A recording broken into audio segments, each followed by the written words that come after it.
சிவகாமி கையெழுத்து போடுறாது என்ன? எத்த ரெடியா? கையெழுத்து போட்டுருவோமா? என்ன சின்ன பொண்ணு, உனக்கு பைத்தியமா பிடிச்சிருக்கு? ஏக்கா, பைத்தியம் எல்லாம் பிடிக்கல, கொஞ்சம் அமைதியா இருங்க. மர்மோளே, எத்த அந்த பத்திரத்தை கொண்டு வாங்க. இந்த மர்மோளே. மைனியோ, சீக்கிரம் கையெழுத்து போடுங்க. இந்த நல்ல நேரத்துக்கு தானே காத்துட்டு இருந்தேன். கையெழுத்த போட்டுடலாமா? ஆமா சின்ன பொண்ணே, கையெழுத்த போட்டுடலாம். உன்னை பார்த்தா எனக்கு எவ்வளவு பெருமையா இருக்கு தெரியுமா? உங்க மைனிக்கு நல்ல மருமோ கிடைச்சிருக்காளேன்னு மனசுக்கு ரொம்ப சந்தோஷமா இருக்கு பாத்தீங்க. அதே சந்தோஷத்தோட இந்தாங்க கையெழுத்து போடுங்க. சின்ன பொண்ணு ஏன் இப்படி பேசிட்டு கிடைக்கா? சின்ன பொண்ணே, உங்க அத்தைட்ட கொடுத்து கையெழுத்து வாங்குமா. எங்க அத்தை கிட்ட எந்த பேப்பர்ல கையெழுத்து போடணும்னு நான் சொல்லி கொடுக்கறேன். இப்ப நான் சொல்றத நீங்க கேளுங்க. இந்த பத்திரத்தை கையில போட்டீங்க. பத்திரத்தை வாங்கிட்டீங்களா? இந்தாங்க பேனா, கையெழுத்த அழகா புஷ்பான்னு போடுங்க பாப்போம். என்னது? புஷ்பானே கையெழுத்து போடணுமா? ஆமா, உங்க பேரு புஷ்பா தானே? அப்படின்னா அப்படிதானே போடணும். இந்தம்மா மாமியாருக்கு இந்த மருமோல இந்த பெண்ணை உங்க அத்தை கிட்ட கொடுத்து கையெழுத்து வாங்கு. சரிக்கா. எத்த இந்தங்க பெண்ணை கையெழுத்து போடுங்க. ஏ கூறு கட்டவள, கொஞ்சம் அங்க தள்ளி போ. ஓகே. பெண்ணும் ரெடி, பத்திரமும் ரெடி, ஆளும் ரெடி. சீக்கிரமா புஷ்பான கையெழுத்து போட்டு தாங்க பாப்போம். நல்ல நேரம் முடிய முன்னாடி சீக்கிரம் சைன் போட்டு தாங்க. என்ன உன் திமிரை என்கிட்ட காட்டலன்னு பாக்குறியோ? ஒழுங்கா உன் மாமியிட்ட இருந்து பத்திரத்துல சைன் வாங்கி என்கிட்ட கொடு. என்ன ஓவரா சவுண்ட் போடாதீங்க புஷ்பா. இந்த பத்திரம் எங்க வீட்டு பத்திரத்தோட செராக்ஸ் காப்பி. அதுல உங்க பேரு இல்ல, எங்க மாமியார் பேரு தான் இருக்கு. அட பாதியில போறவா, அதுல புஷ்பான்ல எழுதி இருக்குன்னு என்கிட்ட சொன்னா. ஒருவேளை நாம தான் பத்திரத்துல பேர சரியா படிக்கலையோ என்னவோ.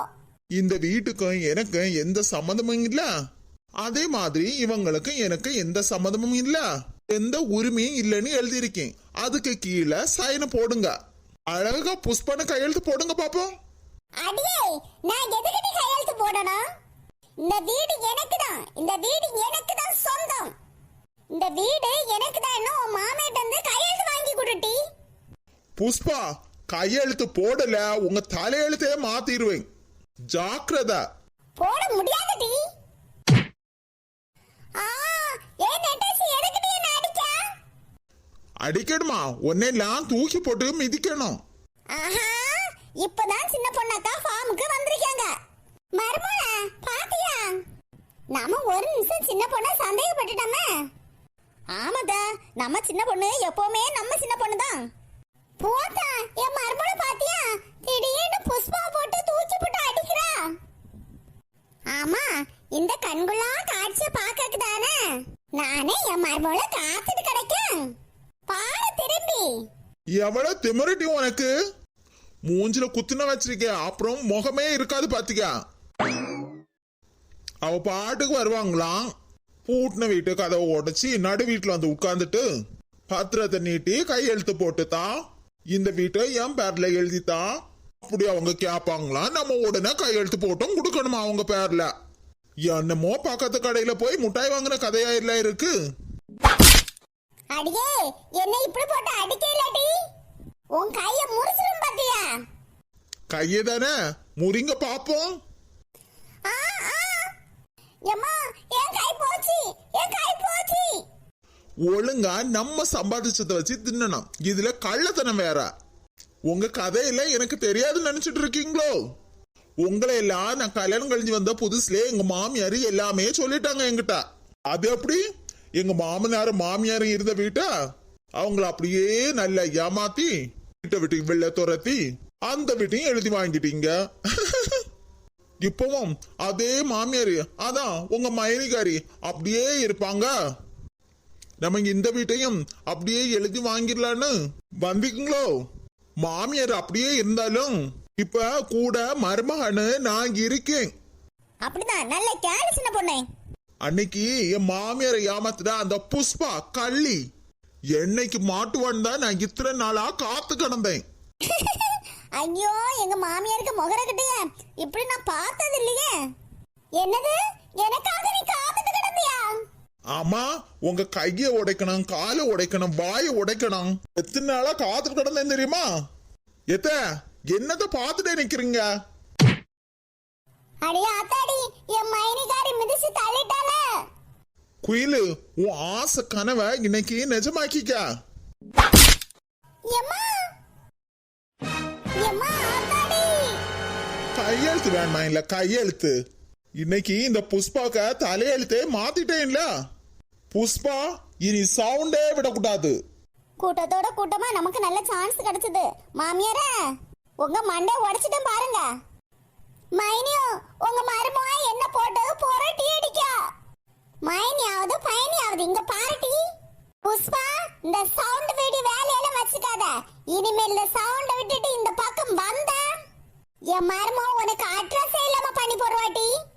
போய் சேருங்க மரியாதையா. அப்படிதான் சின்ன பொண்ணே. வந்தாது இந்த தச பக்கம். சின்ன பொண்ணாக்கா, சரியான வாய்ப்பை எனக்கு கொடுத்ததுக்கு ரொம்ப நன்றி அக்கா. என்ன, குயிலோட விருப்பத்தை நிறைவேற்றமா? ரொம்ப நன்றி அக்கா, நான் போயிட்டு வரேன். ஏ மாமியாரே. சின்ன பொண்ணே, நாங்க எல்லாம் ஒன்ன ஒரு நிமிஷம் தப்பா நினைச்சுன்னு பாத்தீங்க. ஏன்க்கா? இல்ல, கையெழுத்து போடக்கு பெண் எடுத்துட்டு வரேன்னு போயினேன்ல. நானும் என்னமோ என்னதான் இவ இப்படி பேசுறான்னு ஒரு நிமிஷம் யோசிச்சு பாத்தீங்க. ஏக்கா, அதான் சொன்னேன் இல்ல, இந்த சவுண்ட் போட்ட புஷ்பா என்னைக்கு என் கையில மாட்டுவான்னு தான் இவ்வளவு நாளா காத்துட்டு இருந்தேன். வசமா என்னை மாட்டிக்கிட்டா. பாத்தீங்களா, எலி தானா இன்னைக்கு பொறியில வந்து மாட்டுச்சு. அதான் அதை விட்டுற முடியுமா? அதான் என்னை நல்லா அடிச்சு வெளுத்துட்டேன் பாருங்க. அடிக்கக்கு உலக்கை தான் எடுக்க போனேன், அது கண்ணுக்கு எட்டல. அதான் பேனாவை எடுத்துட்டு வந்தேன். உலக்க கிட்டாம இருந்தாலும் கையம் வச்சு காலை வச்சு அவளை இன்னை நல்லா மிதிச்சு தள்ளிட்டேன்ல. அப்படிதான் சின்ன பொண்ணு, அப்படிதான் பண்ணணும். எவ்வளவு திமிரு பத்தி அவளுக்கு. அவ்வளவு தைரியம் இருந்தா வீட்டை பூட்டா உடைச்சி நடு வீட்டுல வந்து இருந்துட்டு இந்த வீட்டை எனக்கு பேரை எழுதித்தான்னு. அப்ப அவளுக்கு எவ்வளவு திமிரு இருக்கணும். ஏ சிவகாமி, உன் மருமக உனக்கு இருக்கனால உனக்கு இனிமேல் எந்த பயமும் இல்ல. தைரியமா இருக்கலாம் போ. பின்ன என் மருமகனா சும்மாவா? அந்த சவுண்ட் புஷ்பாவா சவுண்டே இல்லாம ஆக்கிட்டா இல்ல. எம்மா, என் ஆயுசு காலத்துல இப்படி ஒரு அடிய மிதிய நான் பார்த்ததே இல்ல. ஆஹா, இந்த கண்குளா காட்சியை பார்க்க தானே எவ்வளவு நாளா தவம் இருந்தேன். பியாதில போறவ அந்த நெட்டாசி, அந்த நெட்டா காலால ஒரே மிதிச்சா. இந்த பக்கம் வந்து விழுந்துட்டு ஐயோ ஐயோ, என் குறுக்க உடைச்சு போட்டாலே பியாதில போறவா. அட அப்போ என் மைனிகாரிக்க மருமோ அந்த நெட்டாசிக்க நடிப்பு என்ன பெரிய மகா நடிப்பா நடிச்சிட்டு இருக்கா. நானும் ஒரு நிமிஷம் அவளை நம்பிட்டேன், நம்ம வழிக்கு வந்துட்டாளேன்னு. நான் இப்படி ஏமாந்து போயிட்டேனே. என் வீட்டுல ராணி கணக்குல இருந்தேன், இல்ல மகாராணி கணக்குல இருந்தேன். இப்ப நடு தெருவுல என்ன அடிச்சு மிதிச்சு தூக்கி போட்டுட்டாளே அந்த நெட்டச்சி. அடே ஆத்தாண்டி, நம்ம சிரிச்சிட்டு நிக்க பார்த்தா என் மாமியாருக்கு பொறுக்காத. அப்படியே நம்ம நடிப்பா கண்டினியூ பண்ணுவோம். எங்க வீட்டு மகாராணியா இப்படி தெருவுல அடிச்சு போட்டிருக்காங்களே. ஏடி குயிலே, ஒன்னதாண்டி நான் இவ்வளவு நேரம் தேடிட்டு கிடைக்கேன். என் மைனிக்காரி அந்த நெட்டஜி என்ன அடிச்சு மிதிச்சு துவச்சு போட்டுட்டாங்க. கூடவே நீயும் சேரதானே என்ன அடிச்ச. ஆஹா, நம்ம அடிச்சது கலைக்கு தெரிஞ்சு போச்சு போல. அடி வாங்கினால நம்ம அடியும் கவனிச்சிருக்காங்களே. சரி, சமாளிப்போம். இப்படி ஒரு பழிய என் மேல போடாதீங்க. உங்களை காப்பாத்துக்கு நான் எவ்வளவு முயற்சி பண்ணேன் தெரியுமா? சொல்ல போனா உங்க மேல அடி விழுந்துட கூடாதுன்னு நான் எவ்வளவு தடுத்தேன் தெரியுமா? எவ்வளவு அடி என் மேல பட்டு தெரியுமா? எங்க அத்தையை நான் காப்பாத்தணும்னு தான் நினைப்பேன் தவிர காட்டி கொடுக்க மாட்டேன். அடியே, உன்னை நம்பவும் முடியல, நம்பாம இருக்கவும் முடியல. டி நம்புங்க, நம்பிக்கை தானே வாழ்க்கை. வாங்க நம்ம வீட்டுக்கு போவோம். பண்ண திட்டம் எல்லாம் பாழா போச்சு. என்னடி கண்ணீரை விட்டு கதறிய கைய பிடிச்சு தூக்கி விட்டுட்டி. என்ன வீட்டுக்கு கூட்டிட்டு போ. சரிங்க அத்தை, வாங்க போவோம். எங்க அத்தை போட்டு பிளானு தோத்து போச்சு. ஆனா என் கனவு நிறைவேறிட்டு. சின்ன பொண்ணக்கா, நீங்க எங்க இருந்தா